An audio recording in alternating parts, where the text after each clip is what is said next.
ఓం శాంతి. ఈరోజు సెప్టెంబర్ 16వ తేదీ 2025 శివబాబా వినిపించిన మురళి సారాంశము. మధురమైన పిల్లలు, మీరు ఆత్మిక మార్గదర్శకులు. మీరు అందరికీ శాంతిధామానికి, అమరపురానికి దారి తెలపాలి అంటున్నారు బాబా. ప్రశ్న: పిల్లలైన మీకు ఏ నశ ఉంది? దాని ఆధారంతో ఏ మాటలు నిశ్చయంగా చెప్తారు? సమాధానం: పిల్లలైన మీకు మేము తండ్రిని స్మృతి చేసి జన్మ జన్మాంతరాలకు పవిత్రంగా అవుతాము అనే నశ ఉంది. ఎన్ని విఘ్నాలు వచ్చినా స్వర్గ స్థాపన తప్పకుండా జరుగుతుందని మీరు నిశ్చయంగా చెప్తారు. నూతన ప్రపంచ స్థాపన, పాత ప్రపంచం వినాశనం అయ్యే తీరాలి. ఇది తయారు చేయబడిన డ్రామా. ఇందులో సంశయం కలిగే మాటే లేదు అని చెప్తారు అంటున్నారు బాబా. మంచిది. మధురాతి మధురమైన అపురూపమైన పిల్లలకు తల్లి, తండ్రి, బాప్ దాదాల యొక్క ప్రియ స్మృతులు మరియు గుడ్ మార్నింగ్. ఆత్మిక తండ్రి, ఆత్మిక పిల్లలకు నమస్తే. ఆత్మిక పిల్లలు ఆత్మిక తల్లి, తండ్రికి ప్రియ స్మృతులు, గుడ్ మార్నింగ్ మరియు నమస్తే నమస్తే.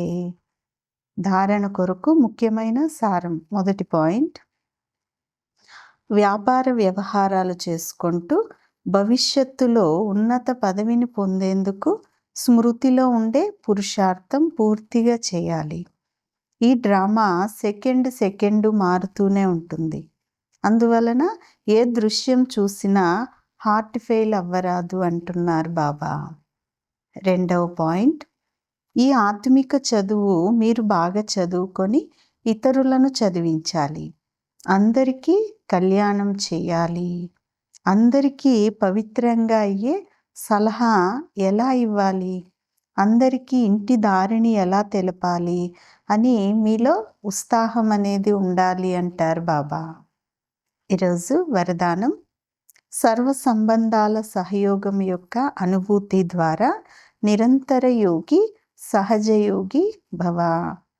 వరదానం యొక్క వివరణ: ప్రతి సమయం తండ్రి యొక్క భిన్న భిన్న సంబంధాల సహయోగం తీసుకోవటం అనగా అనుభవం చేయటమే సహజ యోగము. తండ్రి ఎటువంటి సమయంలో అయినా సంబంధాన్ని నిభాయించేందుకు బంధింపబడి ఉన్నారు. మొత్తం కల్పంలో ఇప్పుడు మాత్రమే అన్ని అనుభవాల గని ప్రాప్తిస్తుంది. అందువలన సదా సర్వ సంబంధాల సహయోగాన్ని తీసుకోండి మరియు నిరంతర యోగి, సహజ యోగిగా అవ్వండి.